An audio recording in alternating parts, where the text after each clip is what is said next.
आज मैं एक ऐसी दीवार के सामने खड़ा हूँ जिस पर कुछ लिखा हुआ था, मगर अब वो धुंधला चुका है, जैसे वक्त ने उसे आस्ते आस्ते खा लिया हो। मैं उंगली फेरता हूँ, कुछ महसूस नहीं होता, बस एक हल्की सी खुराश है जो शायद कभी लफ्ज हुआ करती थी। कभी यही दीवार रोशन थी जब तू मेरे साथ था।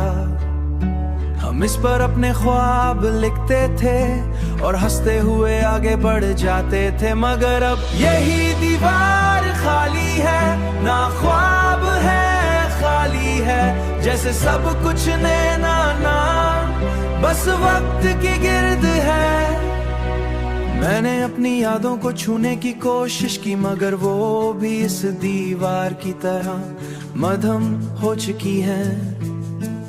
लंथी को साफ बन चुका है, हुआ चलती हुई तहरीर का हिस्सा बन चुका है, और दीवार मजीद धुंधली हो जाती है, जैसे वक्त खुद हमें छुपाने की कोशिश कर रहा हो।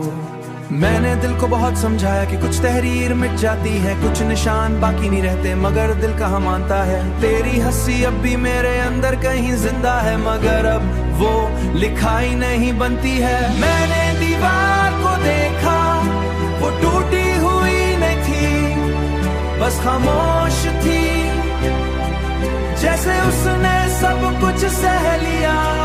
रात के साए बढ़ रहे हैं और दीवार मजधुंध में गुम हो रही है, जैसे मेरी यादें भी आस्ते आस्ते गायब हो रही। मैंने आईस्क्रीम में खुद को देखा तो एक धुंधला सा चेहरा, जिसकी आंखों में एक मिटती हुई कहानी। मैंने सोचा गिरने के बाद भी रह जाती है ये दीवार, अब सिर्फ दीवार नहीं, ये मेरी यादों का अक्स है, जिस पर हर लम्हा तेरा नाम कम होता जा रहा है। मैंने दिल से पूछा कि अब क्या बाकी है, इसने खामोशी ने सब कह दिया, बस याद ही है। ये एक कैसी तहरीर भी है जो वक्त के साथ मध्यम रखे ठंडी थी, मगर इस ठंडक में कभी छिपी हुई थी।